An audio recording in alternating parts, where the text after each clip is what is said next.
3 రోజులుగా నన్ను వెంటాడుతున్నాడు, విసిగిస్తున్నాడు. మా ఇంటికి వచ్చి ఒక రాత్రి గడపండి, మీకేదో అంత భోజనం పెట్టాలని అనుకుంటున్నాను. ఏ దైవ సేవకులు వచ్చినా మా ఇంటికి పిలిపించుకోవటం, భోజనం పెట్టడం మా ఆనవాయితీ, అలవాటు అన్నాడు. సరే అని వెళ్ళానండి.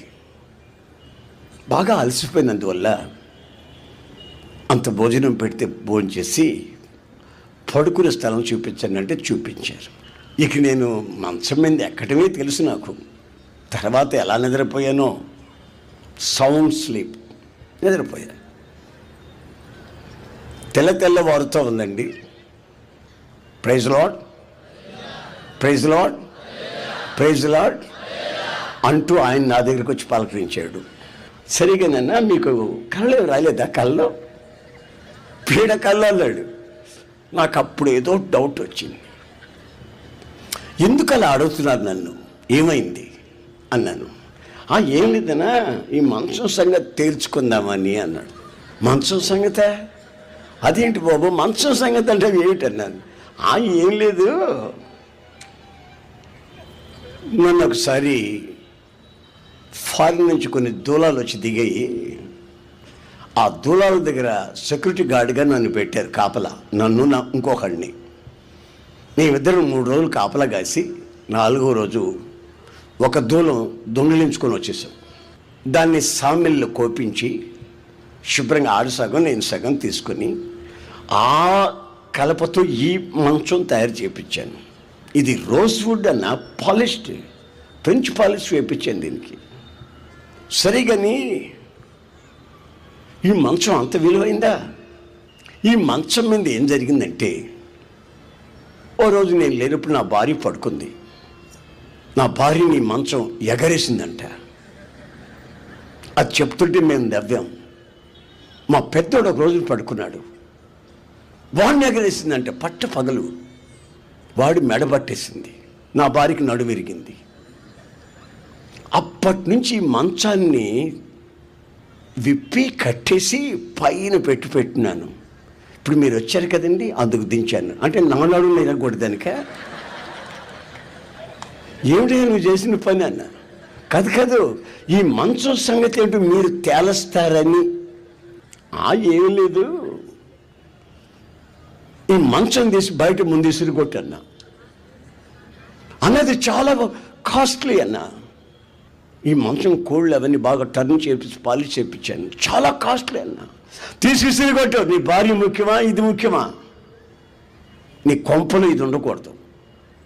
దీన్ని ఆధారం చేసుకుని ఒక దురాత్మ ఇంట్లో ఉంది. ఇది నీ కష్టార్జితం కాదు, దోపుడు సొమ్ము, దొంగిలించిన సొమ్ము ఇది. ఇది నీ ఇంట్లో పెట్టుకొని సోత్రం అంటే పోద్దా? హిస్సని ఎగిరితే పోద్దండి.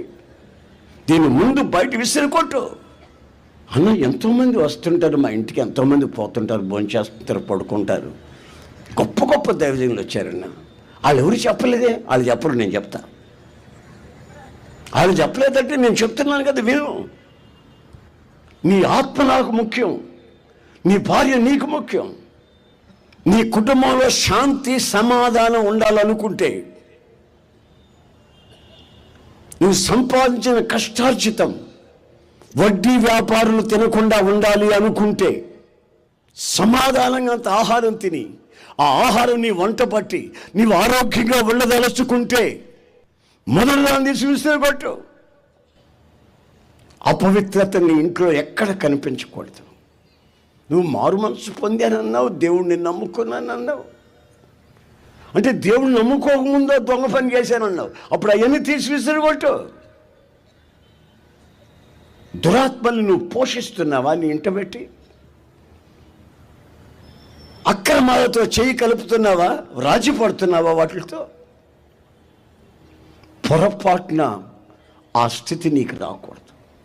కొంచెం సలుగుతా గొడుగుతా కూర్చున్నాడు, ఎవరు చెప్పలేదు ఏంటి ఉన్నట్టుకుండి ఏసన్న గారు ఈ గిలి పెట్టాడు నాకు అని. నేను స్నానం చేసి వచ్చానండి, మంచం కనబడలేదండి. ఏమనుకున్నాడు పాపం, మంచం తీసుకెళ్ళి చెత్త కుండీలు వేసి వచ్చాడంట. ఆమేన్, ఆమేన్. తర్వాత నేను తిరుగుతే అక్కడ ఆ మంచానికి నవారాలతో ఉంది.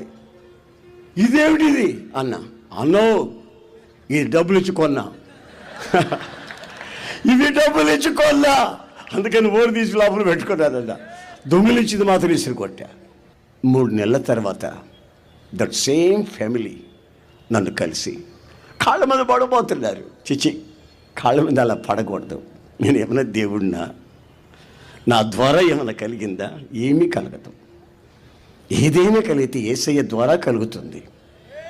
నేను కేవలం ఆయన ఆలోచన మాత్రం వాక్యపు ఆధారాల్లో నుంచి చెప్పేవాడిని. That's all. నా జీవితంలో కలిగిన మార్పుని ఈ విధంగా నేను ఈరోజు నిలబడి ప్రభు సేవ చేస్తున్నాను.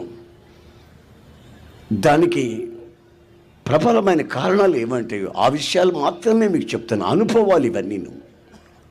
అంటాడు, అన్న మాకు కారణం లేకుండా భార్యాభర్తల మధ్యలో గొడవలు వచ్చిందన్నా, ఈ 3 నెలలు ప్రశాంతంగా ఉన్నామన్నా. అది నా మీద కలిగేది, నేను దాని మీద కలిగేవాడిని. అన్నం తినేవాడిని కాదు, బజారుకి వెళ్ళి మిరపకాయ బజ్జీలు మేసేవాడిని.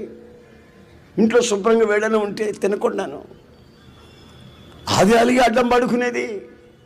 3 రోజులు మొహం కడుక్కుంటూ ఉండేది కంపుది. ఇది పరిస్థితి నా కొంపలో. ఎప్పుడైనా బంధువులు వచ్చారనుకోండి, వాళ్ళకంత ఆహారం పెడతామంటే దరిద్రత విలయతాండవం మాడింది నా కుటుంబంలో. అన్న ఈ 3 నెలల పాటు క్షేమంగా ఉన్నామన్న. ఒకరినొకరు అర్థం చేసుకునే అండర్స్టాండింగ్ కలుగుతుందన్న.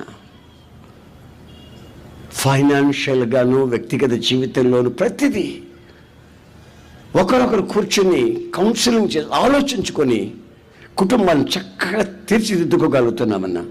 ఎప్పుడు నా టేబుల్ మీద సమృద్ధిగా ఆహారం ఉంటుందన్న. వీటన్నిటికీ కారణం నా ఇంట్లో ఆ అపవిత్రత తొలగినందువల్ల. ఒక్కసారి మీరు ఆలోచించండి. ఇంట్లోనే అపవిత్రత ఉంటే, ఆ పరిస్థితి కలిగితే, మరి నీ వ్యక్తిగత జీవితంలో దేవుని ఇల్లైనటువంటి నీ హృదయం, ఈ దిల్, ఈ హృదయం ఆయనకి ఆలయం, ఆయన ఇల్లు. దీనిలో ఏ అపవిత్రత నిలిచి ఉన్నా ఆ అపవిత్రత ద్వారా నువ్వు పొందే అనర్థాలు, నష్టాలు, కన్నీళ్ళు, శాపాలు ఎలా ఉంటాయో ఒక్కసారి మీరు ఆలోచించి చూడండి. నేనంటాను, నిన్ను ప్రభు జ్ఞాపకం చేసుకోవాలి, నీ పిల్లల్ని ఆయన జ్ఞాపకం చేసుకోవాలి. అలా అయితేనే మాత్రమే నీ బ్రతుకు బాట సవ్యంగా సాగిపోతుంది.